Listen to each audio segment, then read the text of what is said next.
Hello दोस्तों, नमस्ते। कैसे हैं आप सभी? मैं मुकुंद मोहन टारगेट विथ मुकुंद के यूट्यूब चैनल पे आपका हार्दिक स्वागत करते हैं। हम मैथ में एक एक करके डेमो प्रस्तुत कर रहे थे। जैसे अलजबरा में हमने आपको द्विघात समीकरण या दो चर वाले एक चर वाले डेमो दिया था। आज हम एक नए चैप्टर का डेमो लेके उपस्थित हुए हैं और इसका नाम है समांतर श्रेणी, अर्थमेटिक प्रोग्रेशन। तो सबसे पहले देखेंगे कि आखिर अर्थमेटिक प्रोग्रेशन होता क्या है। अर्थमेटिक प्रोग्रेशन होता क्या है, देखिए हम जैसे कोई भी लिखते हैं या लाइन, जैसे 2, 4, 6, 8, 10। तो पहले ये बात जान लीजिए कि ए को हम कहते हैं प्रथम पद, ए को हम क्या कहते हैं, फर्स्टम यानी प्रथम पद। डी का मतलब होता है पदांतर या कॉमन डिफरेंस, या इसका एक और नाम है सार्वअंतर। क्या नाम है इसका? सार्वअंतर।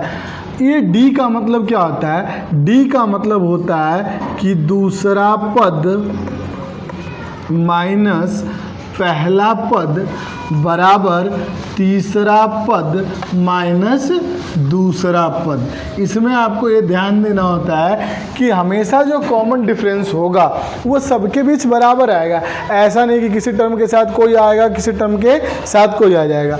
तो ये हो गया आपका डी। एक होता है ए एन या एल या टी एन, इसका मतलब होता है अंतिम पद। अभी हम आपको एक एक करके समझाएंगे, सिर्फ अभी 2-4 टर्म बता रहे हैं ताकि आपको दिक्कत ना हो। और समांतर श्रेणी में जो पद होगा वो होता है जैसे A plus D, A plus 2d, A plus 3d dot dot dot, इसी प्रकार से बढ़ता जाएगा। कहने का मतलब ये है कि देखिए मेन स्टार्टिंग पॉइंट यही है। अगर आप ये समझ जाएंगे तो अभी हम आपको जो भी 8 सवाल बताएंगे तुरंत भेजे में आपके आ जाएगा। देखिए a plus D, A plus 2d, A plus का 3d। अब यहाँ पे क्या करना है, अब जैसे देखिए ए हो गया आपका प्रथम पद। अब 4 में से 2 घटाइए, कितना बचेगा? 2। 6 में से 4 घटाइए, कितना बचेगा? 2। 8 में से 6 घटाइए, कितना बचेगा? 2। 10 में से 8 घटाइए, कितना बचेगा? 2। यानी सभी के बीच अंतर कितना आ रहा है? 2। तो यही होता है डी, कॉमन डिफरेंस, पदांतर, सार्वअंतर। यानी ये बराबर आना चाहिए। अगर बराबर नहीं आएगा तो एपी में होगा ही नहीं, यानी जो हमारा समांतर श्रेणी में है होगा ही नहीं।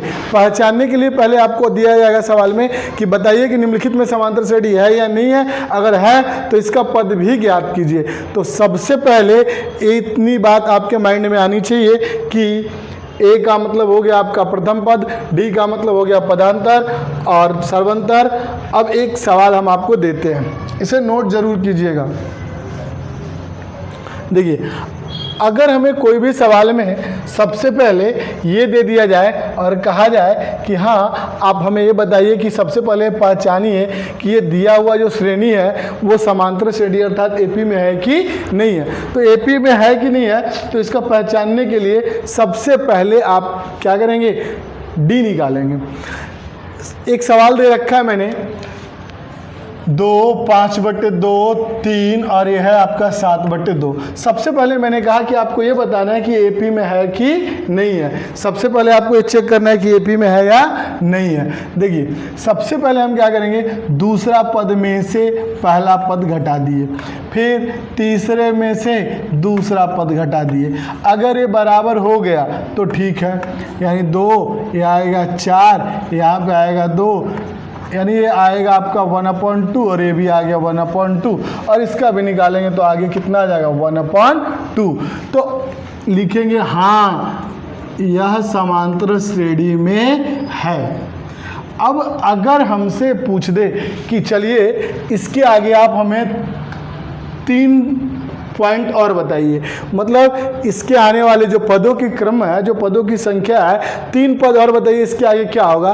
तो हम क्या करेंगे कि जो भी पद आपको निकालना है आप काउंट कर लीजिए। जैसे मैंने आपको बताया था ए plus D, A plus 2d, A plus 3d, यानी आपको क्या निकालना है? ए प्लस 4d, ए प्लस 5d और ए प्लस का 6d। जितने निकालना हो ऐसे ही आपके निकलते जाएंगे।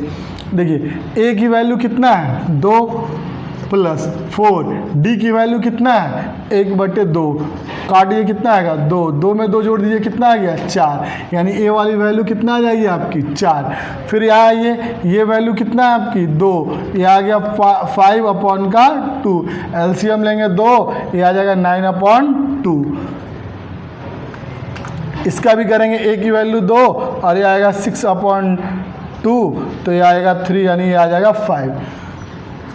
ठीक है, चलिए एक सवाल और हम आपको समझाते हैं। इसी तरह सिर्फ आपको ये पकड़ना होता है इसमें कि एपी में है कि नहीं है।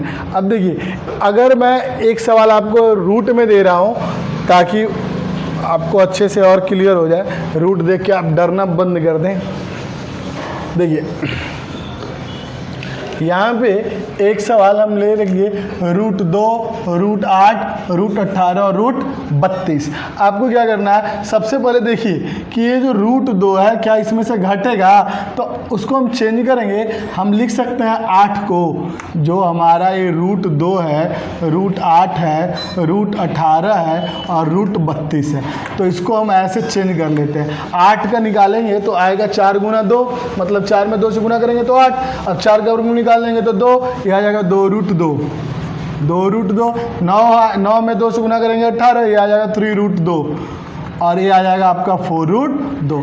अब आप निकालिए कि दूसरा पद माइनस पहला पद और तीसरा पद माइनस दूसरा पद। हल करेंगे तो ये भी √2 और ये भी √2, मतलब ये एपी में है। लिखेंगे कि हाँ यह समांतर श्रेणी में है।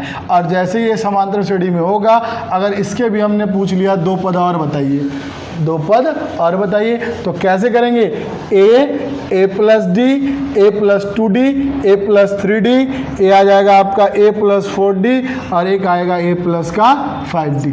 क्लियर। अब देखिए a की वैल्यू कितना है √2 प्लस 4d, d का वैल्यू भी √2 है यानी 4√2, यानी हो जाएगा 5√2। अब 5√2 को इसी क्रम में लिख दीजिए, 5 अंदर जाएगा तो कितना आ जाएगा 25, 25 में से 2 से गुना करेंगे कितना आएगा 50, फिर आएगा √2 और ये आ जाएगा आपका 5√2, यानी हो जाएगा 6√2। 6 अंदर चला जाएगा तो 36 बन जाएगा, 36 में 2 से गुना करेंगे कितना आएगा 72, यानी इसके दोनों टर्म हम लिख दिए। ठीक है, तो यही था हमारा सबसे पहले पहचानने का तरीका कि बताइए कि एपी में है कि नहीं है। अगर है, अगर उसके आगे टर्म पूछ दिया तो वही कंटिन्यू करेंगे, a + d, a + 2d, a + 3d, 4d, 5d जितने तक पूछे। क्लियर। चलिए एक सवाल मैंने और लिख रखा है यहाँ पे, यहाँ 2 लिखा है, खाली स्थान है, और यहाँ पे हमने लिख रखा है 26। अब आपको ये बताना है कि यहाँ पे क्या आएगा, ये एपी में है, एपी में है।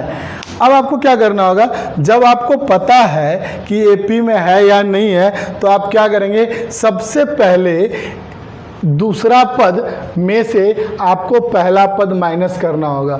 दूसरा पद में से पहला पद, क्योंकि एपी में है तो आ जाएगा। देखिए अगर हम मान लेते हैं इसको x है, तो दूसरा पद में से घटा दिए, इसको भी मान लिया हमने कि भाई इसे x ही है।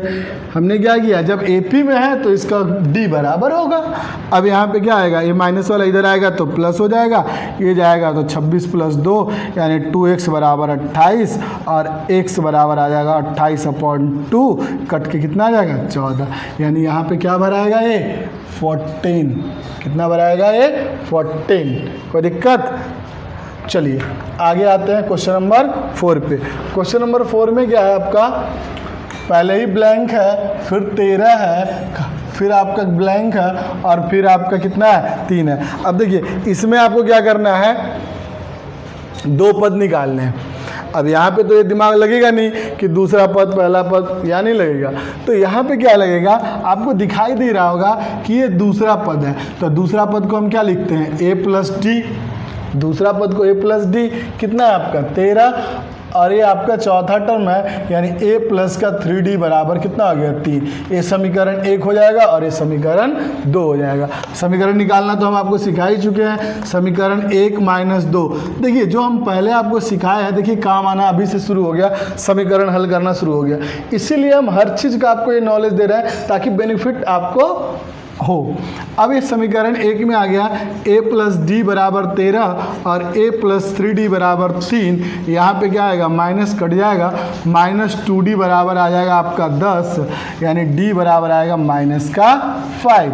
d बराबर कितना आ गया, माइनस का 5। अब देखिए यहाँ पे ये जो टर्म होगा इसका मतलब है कि जब 13 में से 5 माइनस होगा तो ये बचेगा 8। कितना बचेगा, 8। अब ये जो है यहाँ पे 8 में हो गया माइनस, अब ये यहाँ फिर माइनस होगा तो ये बचेगा आपका कितना, 8 ही होगा। कितना हो गया, 8। एक मिनट, पहला टर्म हमारा a की वैल्यू नहीं, ये तो d की वैल्यू आई ना, तो हमारा ये तीसरा टर्म है यानी a प्लस 2d। तो a की वैल्यू आ गई 8, 2 और d की वैल्यू है माइनस का 5, यानी आएगा 8 माइनस का 10। एक मिनट इसको देखते हैं दोबारा, एक सेकंड। a प्लस डी बराबर कितना है, 13 और a प्लस 3d कितना आ गया आपका, 3, यानी आ गया, कट गया, ये आ गया माइनस 2d और यहाँ पे आ गया आपका 10, यानी d की वैल्यू कितना आ गई, 5। अब यहाँ पे आपका टर्म निकालना कौन कौन सा है, एक तो आपको चाहिए फर्स्ट टर्म। कौन सा चाहिए, एक फर्स्ट टर्म। तो फर्स्ट टर्म कैसे निकलेगा, जब हमारा a का मान आएगा। a का मान कैसे निकालेंगे हम, समीकरण 1 में d का मान रखने पर, समीकरण 1 में d का मान रखने पर। समीकरण 1 कितना है, a प्लस डी बराबर 13, यानी a माइनस 5 बराबर 13, यानी a बराबर आएगा 13 प्लस 5 कितना आ जाएगा, 18। ये कितना आएगा यहाँ पे, 18। और यहाँ पे क्या है, देखिए जल्दीबाजी ना, यहाँ पे 18 आ गया।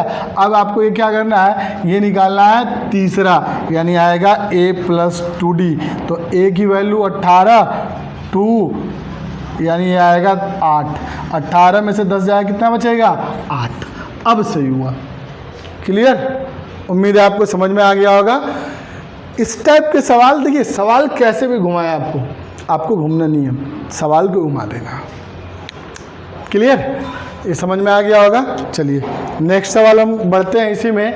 अगला सवाल हमारा क्या है, अगला सवाल है कि समांतर श्रेणी, एक दिया हुआ है आपका समांतर श्रेणी कह रहा है एपी का 3, 8, 13, 18 का कौन सा पद 78 है। यानी एक श्रेणी आपको दिया हुआ है, आप पूछ रहा है कि बताइए कि इसका कौन सा पद कितना है, 18। सबसे पहले हम श्रेणी लिख लेते हैं। श्रेणी है 3, 8, 13, 18 डॉट डॉट डॉट डॉट।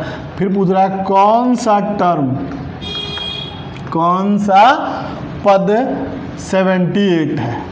देखिए सबसे पहले a निकाल लेंगे, a बराबर 3, d बराबर 8 माइनस 3 यानी आ जाएगा 5, और अंतिम पद आपको पता है 78। आपसे n की वैल्यू पूछ रहा है, पदों की संख्या। देखिए हमेशा याद रखिएगा, जब भी आपको n पूछे तो इसका सूत्र होता है a plus n minus 1 into D. ये अंतिम पद की संख्या, a प्रथम पद, ये पदों की संख्या और a पदांतर। अंतिम पद कितना दिया हुआ है, 78। a आपका कितना है, 3, ये हो गया n माइनस 1, डी कितना है, डी हमारा कितना है, 5 है। कितना है, 5। अब ये प्लस का इधर आएगा, कितना आ जाएगा, माइनस, बराबर क्या हो जाएगा आपका n माइनस 1 गुना का 5, यानी n माइनस 1 बराबर आएगा 75/5, कट जाएगा तो आएगा 15, यानी n बराबर 15 प्लस 1 कितना हो जाएगा, 16। यानी इसका जो 16वां पद होगा वो होगा 78। इसका जो 16वां पद होगा वो कितना होगा, 78। चलिए एक सवाल और समझाते हैं आपको। कह रहा है एक समांतर श्रेणी में 50 पद हैं। क्वेश्चन नंबर 6 कह रहा है कि एक समांतर श्रेणी में कितने पद हैं, 50। ये नोट करते रहिएगा, एक समांतर श्रेणी में कितने पद हैं, 50। यानी पदों की संख्या कितनी हो गई, n बराबर 50। फिर क्या है, जिसका तीसरा पद 12 है। अब देखिए यहीं पे आपको एक पॉइंट मिल गया, तीसरा पद मतलब a प्लस का 2d कितना हो गया, 12, और पदों की संख्या 50 है। एक समांतर श्रेणी में 50 पद है, n 50 हो गया, जिसका तीसरा पद 12 है हो गया, और अंतिम पद कितना, 106 है। तो कह रहा 29वां पद ज्ञात कीजिए। देखिए सवाल कह रहा है कि एक समांतर श्रेणी में 50 पद हैं और इसका जो तीसरा पद है वो है 12 और अंतिम पद है 106 और इसका जो है आपको निकालना है 29वां पद। सबसे पहले हम देख रहे हैं कि a बराबर 2d दिया हुआ है, तो देखिए एक समीकरण यहाँ हमसे इसको एक मान लेते हैं और अंतिम पद का सूत्र क्या होता है, a plus n minus 1 into D, अंतिम पद है 106, है ना। अब आपको पदों का संख्या भी दिया हुआ है, n का वैल्यू कितना दिया हुआ है 50, 50 में से 1 माइनस करें कितना आएगा 49 बराबर हो गया 106, समीकरण 2। अब आप क्या करेंगे, लिखेंगे कि समीकरण 1 माइनस 2 करने पर समीकरण 1 कितना हो गया आपका, समीकरण 1 है a प्लस 2d बराबर 12 और a प्लस 49d बराबर 106। अब क्या होगा, माइनस कर दीजिए, कट जाएगा, यहाँ पे आपका बचेगा 47 और a बच जाएगा आपका 106 में से जाएगा तो ये बचेगा 94, कितना बच जाएगा 94, कट जाएगा यानी d बराबर 94 अपॉन 47, कट जाएगा तो 2, यानी d की वैल्यू कितनी आ गई 2 आ गया। अब आपको क्या निकालना पड़ेगा, a का भी निकालना पड़ेगा, तो यहाँ पे हम लिखेंगे समीकरण 1 में d का मान रखने पर, समीकरण 1 में किसका मान रखेंगे, d का मान रखने पर। समीकरण 1 है कितना, समीकरण 1 है आपका a प्लस का 2d बराबर 12, यानी a हो गया आपका a प्लस 2 इंटू 2 बराबर 12, यानी ये आ गया 4, उधर जाएगा तो आएगा 8, कितना आ जाएगा ये 8। अब आपसे क्या पूछ रहा है 29वां पद, तो 29वां पद पूछ रहा है, तो a plus n minus 1 into D, D 2 ही है, a प्लस 1, हाँ ठीक है ओके। अब देखिए अब यहाँ पे क्या आ गया, a की वैल्यू कितना है, a की वैल्यू 8 है, a की वैल्यू है 8, 29 में से 1 जाएगा कितना बचेगा 28, 28 में 2 से गुना करेंगे 56 और 56 में 8 जोड़ देंगे कितना आएगा 64, यानी इसका जो 29वां पद होगा वो कितना हो जाएगा 64। आई होप समझ रहे होंगे, ठीक है, कोई दिक्कत तो नहीं। हमने क्या किया, आप दोबारा देख लीजिए, बताते हैं आपको। n बराबर 50 दिया हुआ था, a प्लस 2d हमारा 12, सवाल में दिया हुआ था कि तीसरा पद 12 है और अंतिम पद दिया हुआ है 106 और 29वां पद पूछ रहा था, तो a प्लस n माइनस 1 2 निकाल के हम 106, यहाँ से हम a और d की वैल्यू निकाल लिए। अब ये 29, 25, 30 जो भी वैल्यू पूछेगा वो आसानी से हम निकाल लेंगे। सिर्फ आपको a और d की वैल्यू मिल जाए, उसके बाद कोई भी वैल्यू पूछे आप आसानी से निकाल लेंगे। अगला सवाल बहुत ही इंपॉर्टेंट सवाल है, बहुत ही इंपॉर्टेंट और बहुत ही आपको आसान है। कह रहा है, इसमें आपको कुछ दिया नहीं है, सिर्फ दिया हुआ है कि 10 और 250 के बीच में 4 के कितने गुणज हैं। 10 और 250 के बीच में, आगे नहीं बढ़ना नहीं से पीछे आना है। अब देखिए सबसे पहले 4 का गुणज के लिए पूछ रहा है, तो क्या 10 4 से कटेगा, नहीं कटेगा ना, तो हम क्या करेंगे, इससे आगे बढ़ेंगे। 11 12, 12 कटता है, 12 के बाद 16, 16 के बाद 20, अब डॉट डॉट डॉट 250 भी नहीं कटेगा, तो हम क्या करेंगे 4 से 250 में भाग देंगे तो हमें पता चलेगा कि यहाँ पे 2 एक्स्ट्रा हो जा रहा है। कितना एक्स्ट्रा हो जा रहा है 2, यानी यहाँ पे ये 2 फालतू होगा, ये 2 इसमें अगर हम माइनस कर दें तो ये पूरा पूरा कट जाएगा। तो हम क्या करेंगे, यहाँ पे सबसे पहले 250 का माइनस करके बना देंगे हम 248। इतनी आपको अपने मन से समझ होनी चाहिए, तभी ये लाइन बनेगा। सवाल सिंपल है और बहुत ही इम्पॉर्टेंट सवाल है ये। 10 और 250 के बीच में 4 के कितने गुणज हैं, तो हमने क्या कहा कि 10 से आगे बढ़ गए, देखें कि कौन इससे कट रहा है उसको लिख दिए और अंतिम में भी वही लिख लिए। अब यहाँ हमारे सारा चीज़ मिल चुका है, a बराबर 12, d बराबर 4 और अंतिम पद भी आपको मिल गया 248। तो आपको यही तो पूछ रहा है कि कितने पद हैं, तो देखिए कितना आसानी से हम बना लेते हैं। ये आ गया आपका n बराबर a plus n minus 1 into D, ये आ गया आपका 248 बराबर a कितना हो गया 12 plus n minus 1 into D. अब एक काम करते हैं, ये प्लस में इधर आएगा तो माइनस हो जाएगा, प्लस में होगा इधर आएगा तो क्या हो जाएगा माइनस, ये बच जाएगा 6 3, अरे इधर गुना इधर आके भाग बन जाएगा, यानी n-1 बराबर हो गया आपका 4 × 5 = 20 और ये आ गया 4 × 59, यानी n बराबर आएगा 59 + 1 कितना हो जाएगा 60। यानी कितने अंक हो गए 10 और 250 के बीच में 4 के गुणज कितने हैं 60, कितने हैं 60। क्लियर। एक सवाल और है, कह रहा है उस समांतर श्रेणी का निर्धारण कीजिए जिसका तीसरा पद 5 है। देखिए उस समांतर श्रेणी का निर्धारण कीजिए जिसका तीसरा पद 5 है। अब तीसरा पद का मतलब हो गया a + 2d, कितना दिया हुआ है 5, जिसका तीसरा पद 5 है और सातवां पद क्या है 9 है। सातवां पद कितना है जी 9 है। देखिए मैं आपको ये समझा देता हूँ, ये सवाल आपको बनाना है और कमेंट करना है कि कितना आंसर आया आपका। ये होमवर्क देता हूँ मैं। a + 2d हो गया आपका, क्या कह रहा है उस समांतर श्रेणी का निर्धारण कीजिए जिसका तीसरा पद 5 तथा सातवां पद 9 है। तो हमने तीसरा पद आ गया आपका 5 और आ गया सातवां पद 9। यहाँ से हम क्या करेंगे a और d की वैल्यू निकाल लेंगे, a और d की वैल्यू निकाल लेंगे। और हमें समांतर श्रेणी बनाना है, तो समांतर श्रेणी तो वैसे ही बनाते हैं ना कि a + d, a + 2d, a + 3d ... बस। तो आपको क्या करना है, जब आपको a का मान होगा, a + d का मान होगा, तो क्या श्रेणी नहीं बनेगा आपसे? बिल्कुल बनेगा। बस आज के लिए इतना ही। अगर आपको क्लास अच्छा लगे तो लाइक करें, लोगों के बीच शेयर करें और इस चैनल को सब्सक्राइब करें। Thank you.